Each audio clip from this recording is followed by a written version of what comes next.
¿Cómo están amigos de YouTube? Bienvenidos a un nuevo video de geometría plana. El día de hoy vamos a hacer dos ejercicios en los cuales se van a aplicar justamente el teorema del serrucho. Si no vieron de qué se trata el teorema del serrucho, les dejaré en la descripción o aquí en una pequeña etiqueta. Recordando rápidamente, el teorema del serrucho nos decía lo siguiente. Necesitamos dos rectas paralelas y una especie de justamente serrucho. Ese de aquí es un ejemplo bastante sencillo, pero lo que nos decía es que los ángulos que se abren a la izquierda, obviamente ángulos dentro de las paralelas, es igual a la suma de los ángulos que se abren a la derecha. Es decir, necesitamos los ángulos internos o que estén dentro de las paralelas, más bien dicho, ¿sí? Entonces, yo sé que la suma de todo esto es 180 grados, ¿no es cierto? Entonces, esto de aquí puedo llamarlo ángulo 1 y podemos encontrar el valor de ese ángulo 1. Porque sabemos que la suma de ángulo 1 más 120 es 180 grados. Entonces, ángulo 1 más 120 es igual a 180 por ángulos suplementarios o por ángulo llano, ¿sí? Despejando, nos quedaría que el ángulo 1 es 60 grados. Los 120 que están sumando pasan a restar y 180 de 120 sería 60. Perfecto. Ahora sí, podemos aplicar el teorema del serrucho, que nos decía, la suma de los ángulos que se abren a la izquierda es igual a la suma de los ángulos que se abren hacia la derecha. Nuevamente necesitamos los ángulos que estén dentro de las paralelas. Este ángulo es lo que estoy buscando.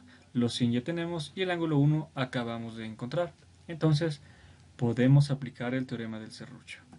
Reemplazando nos quedaría, la suma de 1 y x es igual a 100 grados. El ángulo 1 habíamos encontrado anteriormente que era 60 grados, entonces podemos reemplazar. Y nos quedaría que 60 grados más x es igual a 100 grados. Despejando los 60 grados, o despejando más bien dicho x, tendríamos que es igual a 100 menos 60 y finalmente reducción de términos semejantes, x sería 40 grados. El siguiente ejercicio lo que nos dice es lo siguiente. Ya, tenemos aquí dos rectas que son paralelas y este caso es un poquito más notable que parece un serrucho, ¿no es cierto? Nuevamente, el teorema del serrucho necesitamos los ángulos que sean internos o que estén dentro de las paralelas.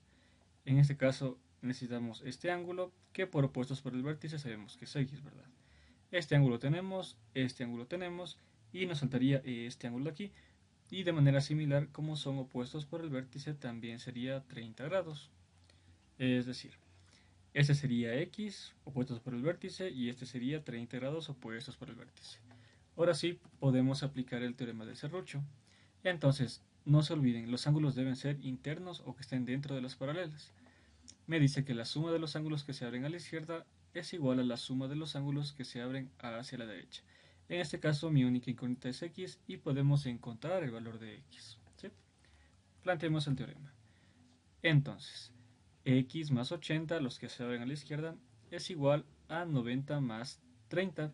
Son justamente los que se abren hacia la derecha. ¿Por qué? Por el teorema del serrucho. Podemos reducción justamente de términos. Los 90 más 30 serían 120. Y el que está aquí sumando pasa a restar, es decir, 120 menos 80. Y finalmente reducción de términos semejantes, x sería igual a 40 grados. Entonces, aquí hemos mostrado dos ejemplos que son bastante sencillos y útiles a la vez en donde se aplica el teorema de serrucho. Nuevamente, no olviden cuáles son las condiciones para poder aplicar el teorema. Necesitamos que las dos rectas sean necesariamente paralelas. Si no son paralelas, no podemos aplicar el teorema. ¿Sí? Listo, entonces nos vemos en un nuevo video de geometría y gracias por visitar mi canal. Hasta pronto.